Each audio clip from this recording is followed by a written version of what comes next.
I'm here down on the beautiful River Dart today with Gerald Freeman, who owns this beautiful Princess 52 just behind us. Hello, Gerald. Hello. Lovely to meet you. Yeah, lovely to meet you too. And you've got this Princess that we can see just behind you here. And one thing I'm going to ask about this is, how old is it? It's 99. Wow, okay. So that's, what's that? That's 22 years old? 22 years old, yeah. It looks remarkable condition. Yeah, it is. It's really, really good condition. Yeah, they're a nice quality boat, aren't they? I think that's the thing with them. I think they were built really well in those days. Yeah. I think they're probably, the gel coats were better and they're just thicker and heavier and... They're just really solid, aren't they? Yeah. Well, if we can go and maybe have a look around with you. There's a couple of things I want to talk about. Obviously, the boat is one of them. But the other thing is you've got a quite phenomenal history of boat ownership. I understand 40 years. I have, yes. Really, I started with an inflatable boat on the River Avon in the 60s. Right.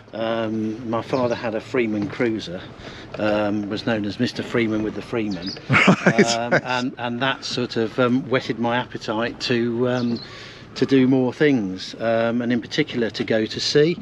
My father never wanted to do that, and probably the Freeman cruisers he had at the time were not probably not the best thing to do that with out at the Bristol Channel, but yeah, so as I got older, I got my first job, saved up my money, and then I bought my first boat, which was a sailing boat in North Wales, and it cost me about 20,000, I think, 18,500. Right. And as it was being lifted onto the truck to bring it down to Totnes, where we were going to keep it, my father stood by the side of me. He said, "You're bloody mad." Absolutely mad. And the rest, as they say, is history. History, yes. Yeah, absolutely. Well, let's have a look around this one first of all, then, if we may. I'll follow you in. Okay. And we're going to have a chat about this. So obviously it's a flybridge layout. We've got the flybridge up above and then the aft cockpit just here. And a crew cabin. Ah, excellent. And tell me, do you use the crew cabin at all? I often wonder about these crew cabins on this size boat. We used to when the kids are smaller on some previous boats, but now we tend to use it just for storing, covers and cushions and stuff like that. So, I think that's often the way on this sort of size, isn't it? It's a very much owner-operator kind of boat, isn't it? Yes, absolutely, yeah. And if we head on in then, I think one of the things that really strikes me about boats of this era is the woodwork, because you've got this beautiful cherry, it's like a high gloss cherry, I think they call it, don't they? Yes, light cherry, yes. And it looks fantastic. And it still looks, the point is, we're now, as we were saying earlier, we're sort of over 20 years old. Yeah. And it still looks great. And particularly, I think they did this sort of classic thing with the cream leather and the cream carpets. Yeah. And it just works, doesn't it? I think so. My son has a boat. He likes the dark, dull wood and squared off sort of finishes like you get on the modern boat, but I'm afraid I'm a bit of a traditionalist, and I just like this. It just to me the colour combination's good, and it just, when you walk in, it just gives you a feeling of luxury and nice place to be. Yeah, no, I get that completely. And one thing I notice on here, this is of an era where they weren't quite so completely focused on accommodation as they are now. And one of the things that strikes me about it is this lovely helm position up here, because I think on a modern boat, they'd probably sort of make that a bit smaller to try and get more saloon in. But on this one, they've really made quite a feature of that. It's a bit sort of, it really wraps around, doesn't it? It does, yes. Yeah, it's quite nice because everything's to hand, and you can see everything. There's a good view out of the windows. We've got a drop window over there as well. So yeah, if the weather's a bit inclement and you want to drive from inside, it's a good place to be. Brilliant. And do you drive it much from inside? Because I know some people do and some people don't. No. Having said all that. No, I'm afraid I like to be on the flybridge. I like to be able to see all the way around, and I'll be sat up there in the freezing cold and the rain and the spray while everybody else is inside. So, but I enjoy that. Yeah, no, fair enough. Well, you go boating, I think, to be outdoors, don't you? You do.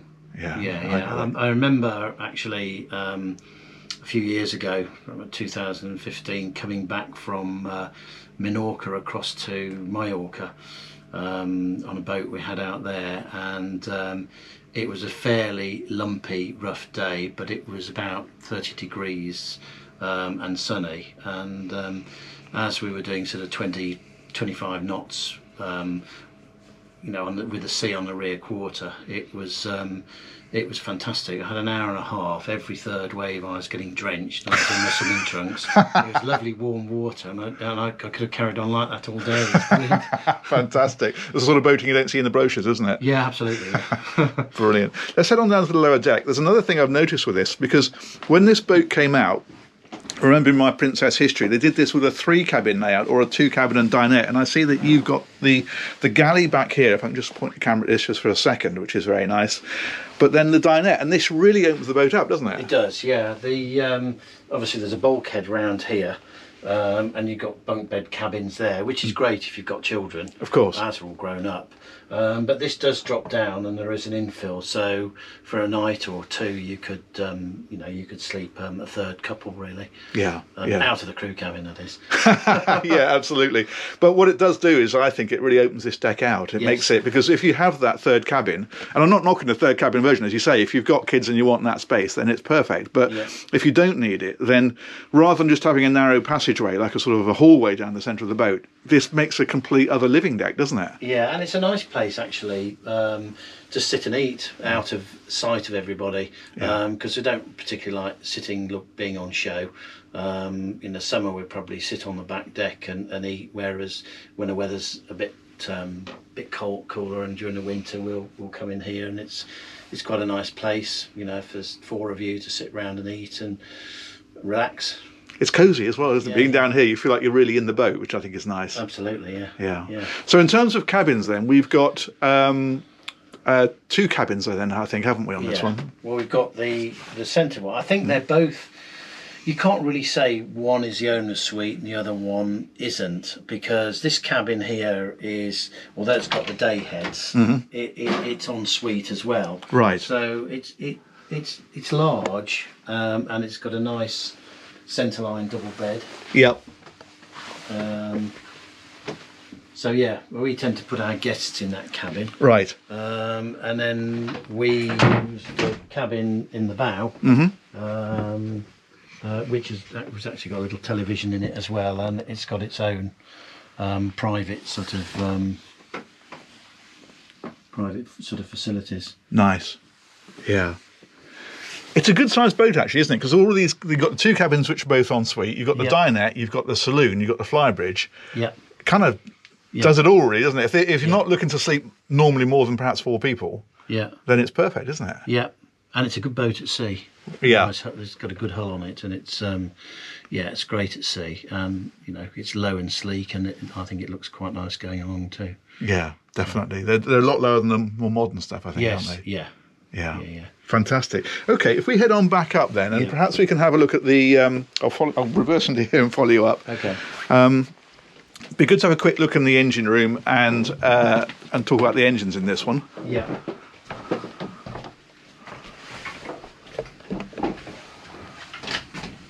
I'll move my shoes out the way.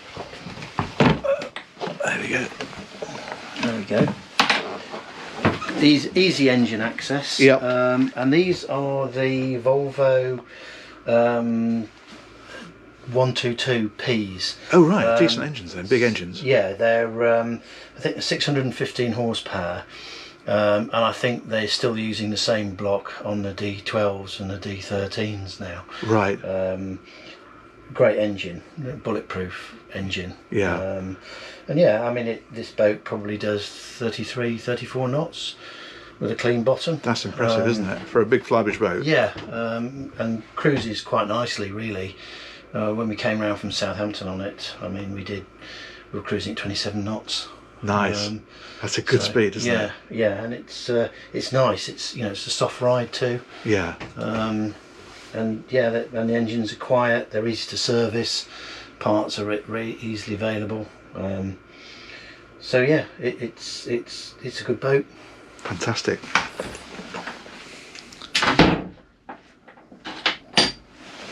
Perfect. I guess the last thing to look at then is the flybridge. Flybridge, yes. Yeah. I haven't been up there. couple of weeks. Right. Take it as we find it then. Well, hopefully the seagulls haven't beaten me to it.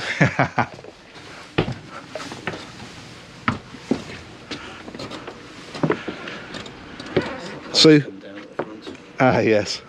So we won't bother uncovering it all, but obviously what you've got up here, I'm guessing, is seating around on this side of the you've central got helm? sort of a U-shaped dinette. You've got a fridge in the corner. You've got a dual helm station over on the port side. And here where we're standing is there's deck cushions, and it's a very nice sun area. In actual fact, if you're going along at 10 knots, it's actually quite nice to lie here and just enjoy the sunshine on the few warm days we get in the UK. Yeah. And the other thing you get here, of course, is an amazing view, which, being as we're on the River Dart, it's just Stunning. a wonderful place to be, isn't it? Yeah, and down. It really is. Let's look down that way. Yeah. And tell us about your owl. I just noticed the owl there. Hopefully he keeps the seagulls off, but I mean,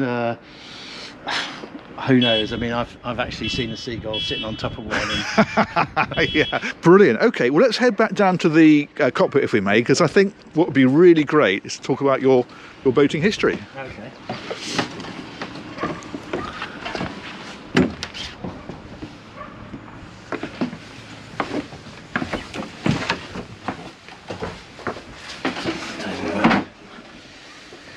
Fantastic. So, you mentioned obviously your dad's boat, and that's Yes. kind of where it started for you. Yes. And then you got your first boat, as you said earlier. Yes, which is a sailing boat. And when was that? What year was that? Do you remember? Oh, now you're talking. It's got to be early 80s, I think. Right.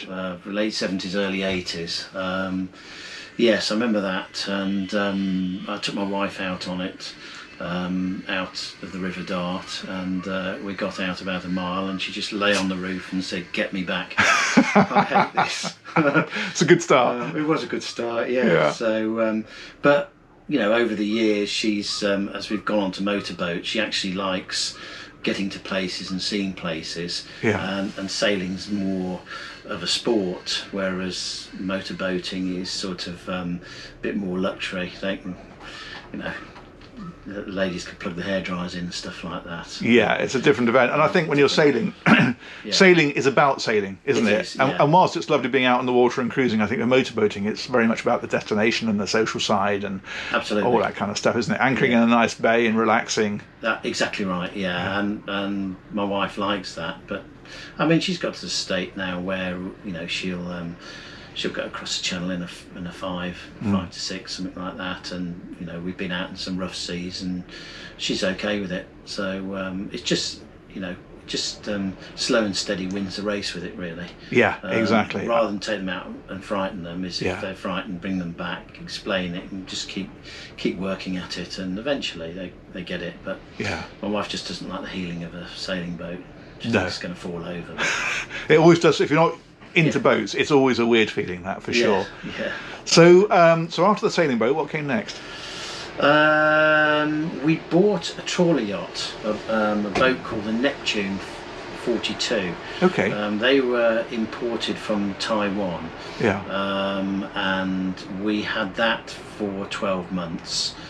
We went over to Guernsey, and the guy who then owned Bowset Marina was a guy called Roger Smith. He kept looking at the boat and taking pictures of it, and when we left he said, "Would you sell it to me?" And Wow. I said, "Well, we haven't only had it long," and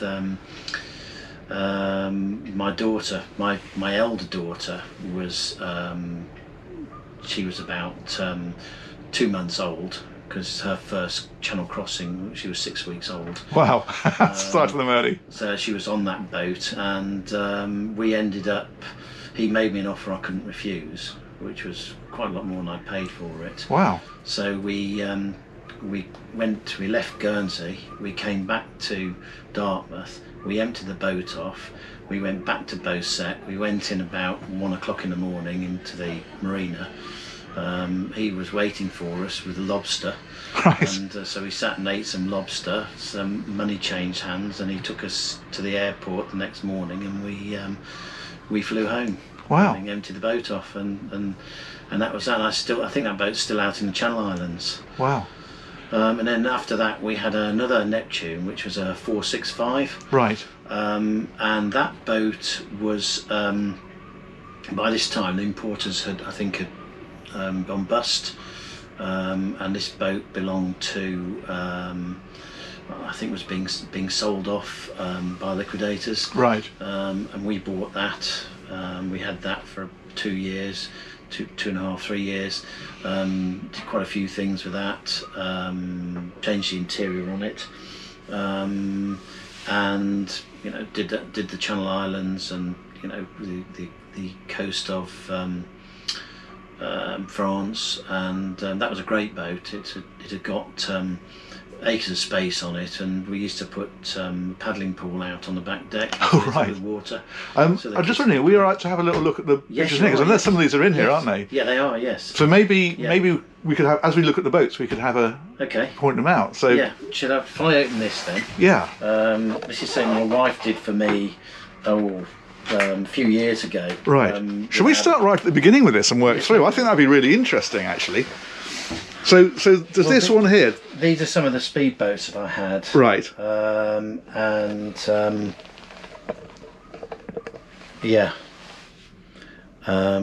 some we took it to Brittany, so some of these photographs are in Brittany. Yeah. But yeah, we had a few speedboats before I bought the yacht. Okay. We also were on a lake in Oxford, where we used to ski and do stuff like that. Yeah. There's a fine MG Maestro there, I see. Yeah.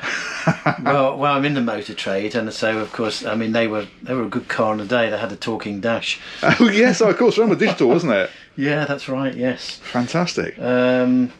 And then that was the first big boat, Star in the Wind, which was the boat my father said to me as it was being lifted onto the truck in North Wales, you must be mad.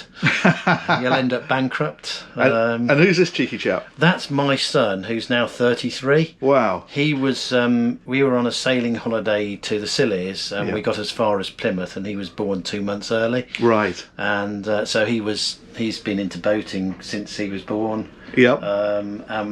Because our facilities are limited on a boat, we used to have to bath him in the sink.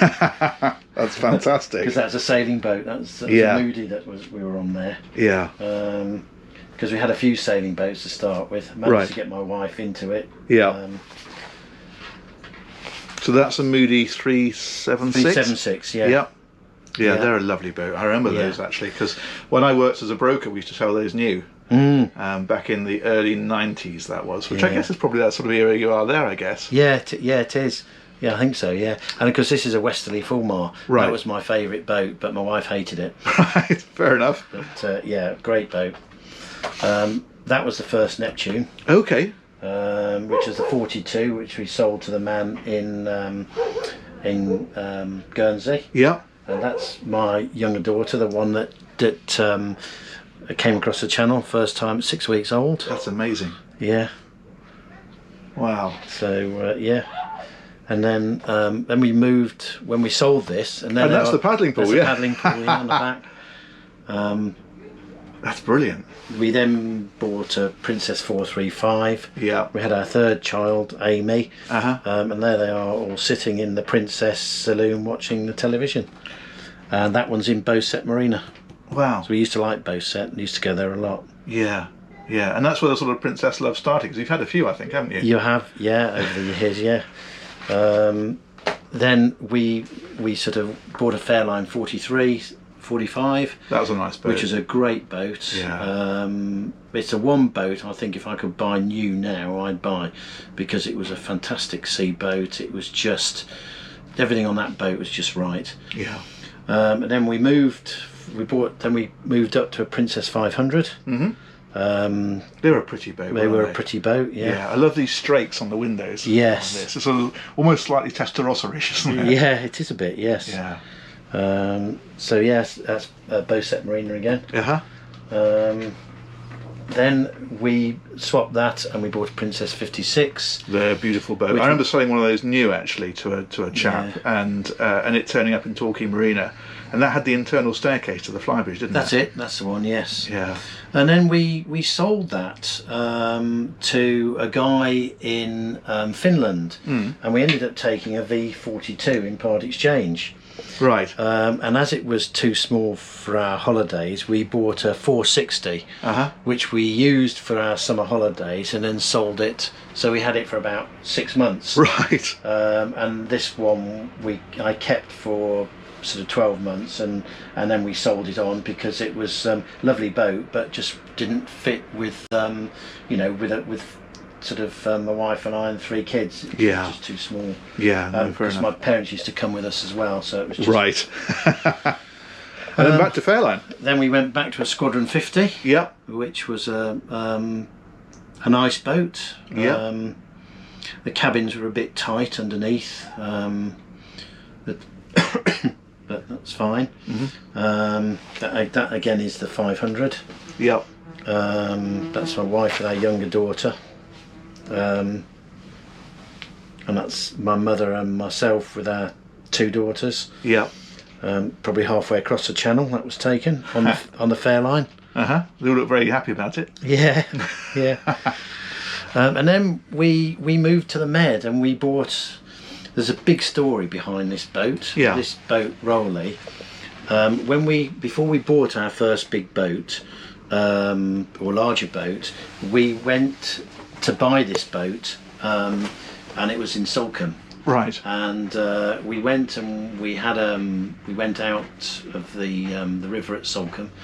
It was too rough to go out, but we went out and came back, and we got talked out of buying it because of all the work.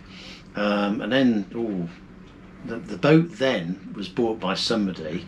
It was moved onto the River Severn, the Severn Motor Yacht Club, so it was right under our noses because we live in Worcester. Okay. And didn't realise it was there. And I always had a soft spot for this boat. And then one day I was reading Motorboat and Yachting, and I saw an advert for this. It just said TSDY Rolly, and I thought, I wonder if that's the one that we were going to buy. And I phoned the chap called Steve Griffiths, who was the archivist of the Rampart Owners Association, and he said, yeah, this is Rolly, and we've had it. We go to Dartmouth every year on it, and right, okay, we've never seen it here. That's quite a trip from there, isn't it? Yeah, it is. I think he used to get a skipper to take it down. They used Right. to come down in the car and use it locally. Yeah. So the boat was in Barcelona then, in Port Vell, and we went out to see it. Well, no, we didn't. He said, well, why don't you come down? I'll show you everything I've got on the boat. So we took a trip to London and spent half a day with him. And he said to me, well, now's the time to go out and have a look at it, isn't it? So we went out and had a look at it. And of course, my elder daughter came with me. She moaned all night that she was bitten by mosquitoes, but he said, stay on the boat, no problem. Yeah. Anyway, cut a long story short, we ended up buying it from him, and we had it in Port Vell for about 3 years. And everybody loved that boat. It was the sort of boat you just kick your shoes off and put your feet up and lay out. Yeah. We took it out a few times. It wasn't particularly good in rough weather. It used to corkscrew, so it was, it was more like a sort of a liverboard boat, and probably better on rivers and canals and coastal work. Really. And then we sold that one, and we bought another sailing boat. So I was missing my sailing. That was a Beneteau Oceanis 473 called Jovita, and we moved that down to Port Ginesta, which is just outside of Barcelona. I've been there. It's nice there, isn't it? Yeah, it's a great marina. Yeah. And we were there for about 3 years. We bought that boat actually back to the UK, and chucked it back. Right. No, it didn't. No, I got PYD. They brought it back on its own bottom. Right. And it went to Plymouth, and we had a winter in Plymouth, and all it did was roll in Queen Anne's Battery. Yeah, it's a bit We exposed thought, there, isn't it? Needs to be back in Spain, and we trucked it back to Port Nacat, Right. and then we sailed it down back to Port Ginesta. Right. My elder daughter and myself. And, Wow. yeah, and that was good. So And that's in the book, is it? yeah, it is. Yeah, it's there. It is, Ah, brilliant. Yep. and that's my elder daughter. Ah, lovely. Fantastic. In the meantime, here I bought a little Elan from Moody's Right. to go and do a bit of sailing on, which we kept in Southampton. Yep. And then when Javita went, we bought a Broom 450. Nice. Yeah. Which was actually this boat. Okay. That was a lovely boat. It had got a very special interior. It had got red carpet, which sounds horrible, but it actually got light leather, maroon sort of red carpet, and the owners had paintings, 2 or 3 paintings, actually done specially to go in the boat and to match the interior and what have you. And Yeah. it's got air conditioning and all that sort of stuff, and it was great. But it's not really a med boat. It's got very hot under the canopy. Yeah. And there wasn't much deck space on it, so we ended up bringing that back to the UK. Mm-hmm. Kept it in Guernsey for a bit, and then back here, and then we sold it, and then we bought another boat in Spain, which was a Princess 60, Oh, right. Yeah, which they're a lovely boat. we bought in Gibraltar and took it round to Port Ginesta. And that was a great boat. We had, in the meantime here, we bought a Jeanneau Prestige 46, which it was okay, but it wasn't a Princess or a Fairline, so we didn't have it for long. And at the same time, I bought a small sailing boat, which I had a week. It just wasn't for me. Fair enough. It was a mistake. Yeah. And then we bought this in Mallorca, which was a Princess 61, which is about 2014. Which is a fantastic boat. It was the first one built with a V10 Mans. Oh, right. Which were I think 1,050 horsepower, and that would do, even out in the Med, it would do 34 knots. Really? And I've had it up over 40 knots down a wavefront. Wow. Surfing. Yeah, coming across from Minorca. That's incredible.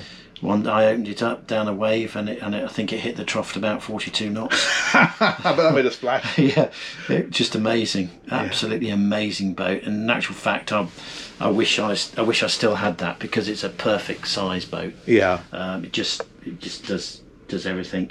Yeah, I was on one of those recently. Jim Davison has one, and we did a meet the owner with him. Yes. And had a good look around it, and he absolutely is in love with it. He really is. In fact, I think he's spending a bit of money on it, getting it all refurbished at the moment. Yeah, and I think that's wise, because of the cost of the new ones now. Yeah. You know, the some of the older boats are so well built that it's just, the cost of refurbishing really is nothing compared to the cost of a new one. Yeah, no, totally. We sold that and took a Sea Line T51 in part exchange, which we actually, because we hadn't got a boat in Mallorca, we used it for the season, but it wasn't a boat we were going to keep. We actually sold that on. Yep. And we bought a 20 metre. Wow, look at that. Which we had the top size totally repainted, and we've done work on it, new headlinings and various other bits and pieces, and that is just a phenomenal boat. It's got acres of room in it. It's just a lovely stable platform, and we've just come back having had 16 days out there with 3 lots of friends. It just absorbs people. Yeah. But while we got that out there, we had here in Dartmouth a Sea Line SC47, which was a great boat. It had got the Zeus drives on it, which are fantastic, but the problem was getting them serviced and getting parts for them. Right. I mean, for example, there's lots of sensors. Being American, everything's got a sensor on it and an alarm. Yeah. And you've always got an alarm going off. Well, I think to get the sensors here, they were probably £120 plus VAT each. Right. You get them from America for $30. Right. Yeah, it was great, but I just got to a stage with it where it was costing too much money to service the pod drives and the and the engines, because it just there was just one guy, and it was whatever price he said is what you had to pay. No competition with that one. No, fair enough. And then also here, because it was a bit big, we sold that, and I bought a Windy 37 Grand Mistral. Oh, they're a nice boat. Which is a fantastic boat. We went over to Guernsey for my son's stag do on it, right, and I buried it. We hit a wave, we went down, all of a sudden all I could see was green, it was virtually up at the window. Wow. And the sunroof was open, and I ducked because I thought we're going to get absolutely soaked here. Yeah. And nothing happened. It just all of a sudden it came up and carried on, and the water just got thrown off, and we had nothing inside, and it's just an amazing seaboat. They do make a great hull on those. They do, yeah, and they are probably one of the best put together boats I think on the planet. They really are good. Yeah. We had that. That was a bit too small, so my nephew bought it off me. I bought the Sea Line SC47. And that's this one over here, I think. Season. Yeah, that's not. There's no picture in here. Okay. SC42. Right. That's the last of the pictures. So I had an SC42 with a navy blue hull, which we had for a season, which was a lovely boat. But some boats, it's like cars. Some you like, some you don't. Yeah. And there's nothing wrong with the boat. It's just one that didn't suit us. So we sold that, and then I was going to buy a Princess 50. I saw it for the first time, went back the second time, made the guy an offer. He said, I'll think about it. And I had a call from the broker. He said he's changed his mind, he's not going to sell it. Right. And then he walked me onto this. I walked in the back, took one look at it and thought, wow, the cockpit's much bigger, the interior just looks so much more space, and it just in such lovely condition. I thought, I'll have that, and it compared to the price for a new one, it's not a lot of money. So we've got that now, and the 20 metre in Mallorca. And what year is the 20 metre? That's a 2000. Okay, so pretty much the same as this. They're both kind of circa 20-ish year old boats. Yes, they are, and they are. The value of them is probably not much more than half of what a new 45 would be. Yeah. Today. So for me, it's good value. It's affordable boating. We haven't got millions of pounds to spend on new boats, or that amount of money to lose on when they become second hand and 3 or 4 years old. So this suits us. We enjoy this type of boating. Princesses, like princesses, they're good. The 20 metre is something I've always wanted. As soon as the boat came out and I saw it, I thought one day I'll have one of those, and so hence the boat's called One Day. Ah, right, okay. I noticed that in the book. Yeah. Yeah, and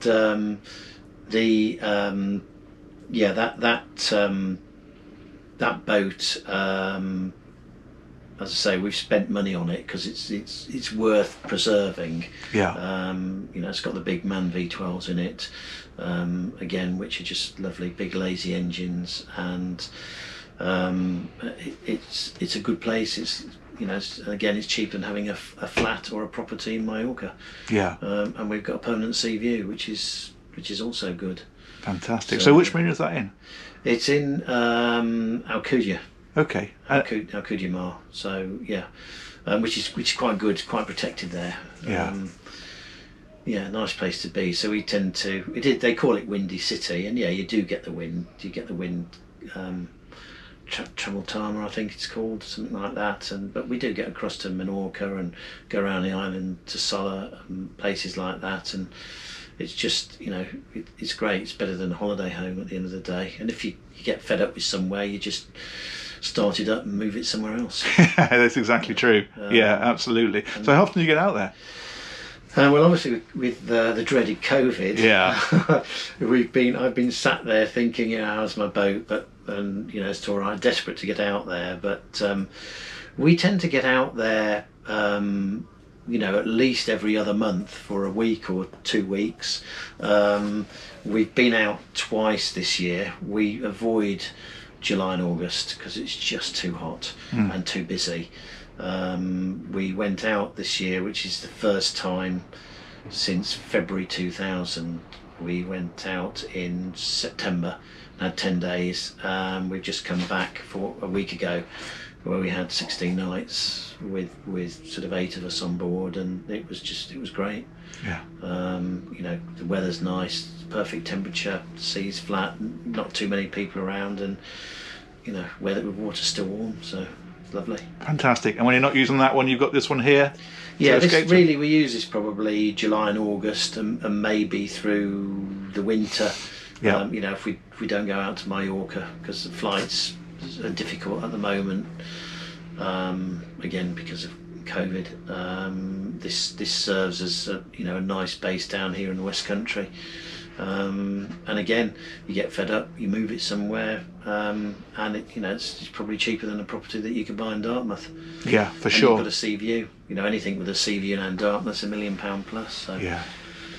We've got a stunning view all the way down the river, and the sun coming through the back, and it's just nice. It's like perfect, floating home. So absolutely. Yeah. And I guess really at this sort of age, you're not really considering depreciation particularly, because as long as the boat's kept up together, then it's going to be worth what it's worth, isn't it? I think so. It's always going to be worth the value it is now. Yeah. It's the same with the one in Mallorca. And that's the big problem, isn't it? If you buy a new boat, depreciation, you take your view, you either fund depreciation or you end up buying one a bit older and spending a bit of money on it. But the actual capital outlay for an older boat is a lot less than a new boat. And as somebody once said to me, as I was sat on Rowley in Port Vale, a super yacht came in, and the chap sat on the boat next to me. I said to him, "That's nice, isn't it?" And he said, "Yeah, but," he said, they're drinking the same water, the same wine, breathing the same fresh air, got the same view." And he said, "You're doing that for a fraction of the price it's costing them." Yeah, and I thought, well, yeah, actually, there's a lot of sense in that. Yeah. So yeah, I mean, it just makes boating affordable for us, really. Because as I say, I haven't got millions of pounds to spend on a new boat. No, fair enough. Gerald, that has been absolutely fantastic. Thank you so much for that. Really interesting to hear how you do the boating, and really interesting to hear about the history as well. So, yeah. Thank you very much. Okay, thank you. So there we go. Let us know what you think of Gerald's boat. I think that's been fascinating. And as ever, we'll look forward to catching you on another one of these very soon. Take care. Bye-bye.